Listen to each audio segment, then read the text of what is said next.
সূরা ফাতিহা দিয়ে ঝাড়ফুঁক করা সম্পর্কে আজকে আলোচনা করব। কিভাবে সূরা ফাতিহা দিয়ে আমল করে আমরা রোগ থেকে শেফা পাবো। তাহলে জানা যাক কোন কোন বিষয় আজকে আলোচনার মধ্যে রয়েছে। বিশ্ব নবী করিম সাল্লাল্লাহু আলাইহি ইসলাম ফু দোয়াতে ক্ষত সেরে গেল। থুতুয়া মাটি লাগিয়ে দোয়া, সূরা ফাতিহা দিয়ে পাগল চিকিৎসা, ক্ষতি থেকে রক্ষা পাবার দোয়া পাঠের বিশেষ উপকারিতা, সূরা ফাতিহার আমলের নিয়ম। আসসালামু আলাইকুম, কেমন আছেন সবাই? আজকে অনেক গুরুত্বপূর্ণ একটি ভিডিও আপনাদের মাঝে উপস্থিত করেছি।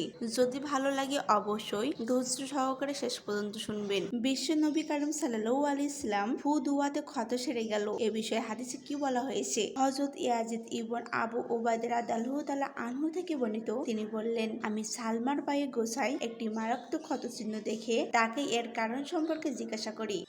তিনি বললেন, এটি খয়বারের যুদ্ধে আঘাতের চিহ্ন, যা দেখে লোকেরা বলা বলি করেছিল সালমার জীবনে আশা খুবই কম। এরপর আমাকে নবী করিম সাল্লাল্লাহু আলাইহি সাল্লামের নিকট হাজির করা হয়। তিনি 3 বার কিছু পরে এতে ফু দেন, যার ফলে আমি এতে আজ পর্যন্ত কোনো ব্যথা অনুভব করিনি। থুতুয়া মাটি লাগিয়ে দোয়া। এ বিষয়ে 3855 নং হাদিসে এসেছে। হযরত আয়েশা রাদিয়াল্লাহু তাআলা আনহু থেকে বর্ণিত, তিনি বললেন, যখন কোনো অসুস্থ ব্যক্তি নবী করিম সাল্লাল্লাহু আলাইহি সাল্লামের নিকট হাজির হয়ে কোনো অসুখের কথা বলতো, তখন তিনি নিজের থুতু দিয়ে তাতে মাটি লাগিয়ে বলতেন, এই ছোট্ট দোয়াটি বলতেন। দোয়াটি হচ্ছে, তুরবাতু আরকিনা বেরিকি বাহদিনা ইউসফা সাকিমান বি ইসনি রাব্বিনা।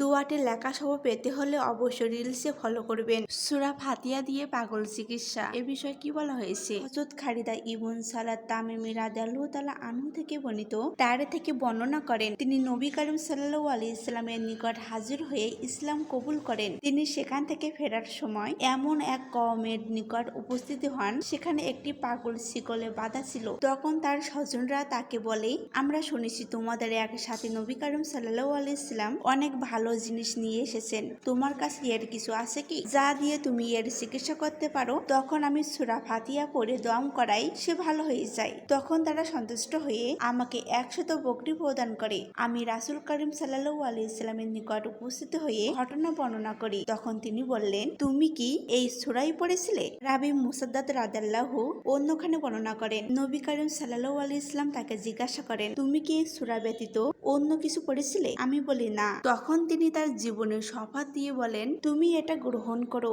লোকেরা তো মিথ্যা মন্ত্র পাঠ করে রুজি রোজগার করে খায়, আর তুমি তো সত্য দোয়া পাঠ করছো, ক্ষতি হতে রক্ষা পাবার দোয়া পাঠের বিশেষ উপকারিতা হিসেবে কি বলা হয়েছে? হযরত আবু হুরায়রা রাদিয়াল্লাহু তাআলা আনহু হতে বর্ণিত, তিনি বললেন, একদা নবী করিম সাল্লাল্লাহু আলাইহি সাল্লামের নিকট এমন এক ব্যক্তিকে আনা হয়, যাকে বিশ্ব দংশন করেছিল।